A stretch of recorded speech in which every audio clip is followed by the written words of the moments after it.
During the time of the Great Famine, Jacob and his family came to Egypt. Joseph, one of his sons, had become very powerful in the land. He made a way for his father and brothers to move there with all their children and with everything they had.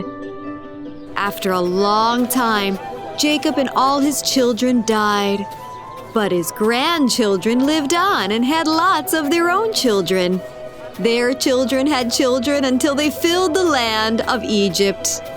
As they multiplied, they became known as the Hebrews. About this time, a new pharaoh began to rule over Egypt. This pharaoh didn't know about Joseph and how he had helped the Egyptians during the famine. He only saw that the Hebrew people had become many and filled his land. The pharaoh was afraid. He told his people that the Hebrews might side with an enemy and attack them. This made the Egyptians afraid of the Hebrews too. So the pharaoh made the Hebrew people his slaves. He put slave drivers over them and ordered them to make bricks and build cities. They worked very, very hard in the land.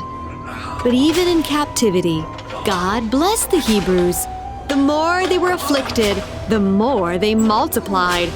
This made the Egyptians even more afraid. So the slave drivers became mean and cruel and made the Hebrews work even harder than before. Pharaoh decided something more had to be done. He ordered the 2 Hebrew midwives, Shiphrah and Puah, to kill every baby boy as soon as they were born. But these women loved God and knew that what the Pharaoh told them to do was wrong. So they didn't do what Pharaoh said, and God blessed them. The number of Hebrews continued to grow and grow. So Pharaoh gave a new command. He ordered his people to throw every newborn Hebrew boy into the river. During this time, a Hebrew couple, Amram and Jochebed, had a beautiful baby boy. They decided to hide him from the Egyptians. For 3 whole months, his mother kept him hidden and safe. When she couldn't hide him any longer, she made him a basket. She laid her baby boy in the special basket and put it among the reeds on the side of the river.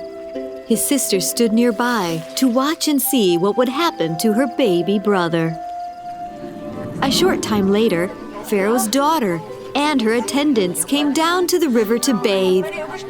Pharaoh's daughter saw the basket in the reeds. She said to her maid, "Go and fetch that basket for me." When she opened it, she found a surprise. There was a baby boy crying.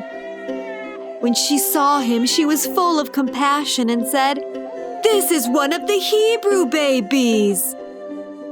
When the baby's sister saw what had happened, she went to Pharaoh's daughter and asked, "Do you want me to find a Hebrew nurse for the baby?"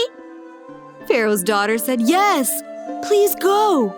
So the girl went and got her mother.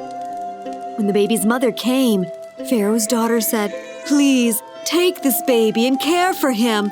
I will pay you." So she took him and nursed him.